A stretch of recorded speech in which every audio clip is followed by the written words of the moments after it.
Lightning splits the sky, waves roar like monsters, and one man is falling into the sea. But wait, why is he smiling?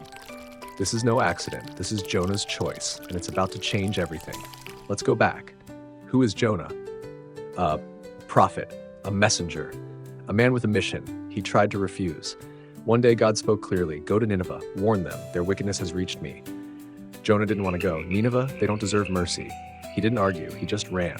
Jonah fled to Joppa. The plan, board a ship to Tarshish, the farthest place he could think of. Jonah thought he could outrun God. He even took a nap below deck. But God doesn't lose track of his messengers. Suddenly, the sky snapped in two. Winds howled. The sea rose up like a wall.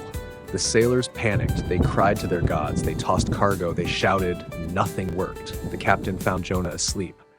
"How can you sleep? Pray to your God." They cast lots to find the cause. The lot fell on Jonah. "I'm running from the Lord," Jonah said. "This storm is because of me." "Throw me into the sea," Jonah said. "The storm will stop." They hesitated but eventually obeyed. And that brings us back to Jonah falling into the deep. As Jonah sank, the sea grew still. The sailors were stunned. Then they worshipped. Jonah sank. Seaweed wrapped his legs. Darkness swallowed him. Then something huge swallowed him too. Jonah was alive, in the belly of a great fish. It was dark, damp, disgusting, and divine.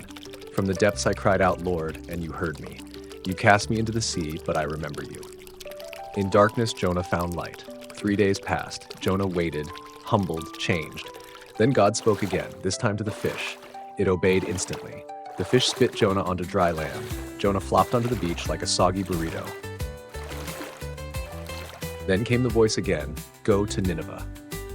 This time, Jonah ran toward obedience. Jonah began the long journey to Nineveh. Across hills, through valleys, under scorching sun and cold desert nights, he walked. His thoughts swirled. What would he say? Would they listen? Would they change? Days later, Nineveh appeared in the distance. Massive stone walls, tall towers, the sound of a bustling city in the air. Jonah stopped for a moment, staring at the city God cared so much about. He took a deep breath and stepped forward. Nineveh. A city so big it took 3 days to walk across, full of people, full of sin. Jonah finally arrived at the mighty city of Nineveh, a place so big it would take 3 whole days just to walk through it. He stood at the gates, took a deep breath, and stepped into a world that desperately needed to hear God's message. He marched through the streets shouting, "In 40 days, Nineveh will be destroyed."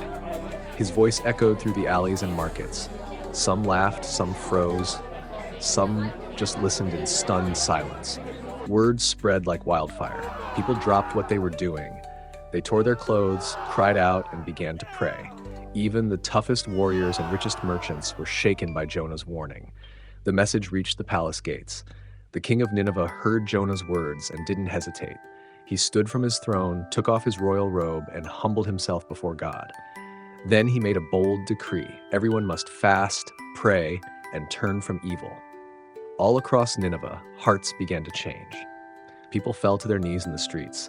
They cried out to God, begging for mercy. The city that once ignored right and wrong was now turning toward hope.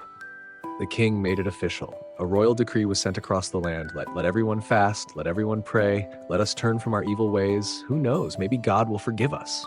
God saw their hearts, he had mercy. The city was spared, but Jonah was mad? See, I knew you'd forgive them. Jonah left the city and found a spot on a hillside to watch what God would do.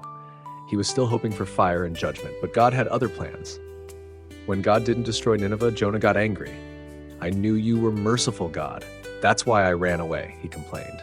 Even after everything, Jonah still didn't understand the depth of God's love. God, still patient, caused a leafy plant to grow up and give Jonah shade. Jonah was so happy. Finally, some comfort. But the next morning, God sent a tiny worm, and the plant withered. The sun beat down. Jonah was miserable again and angry all over.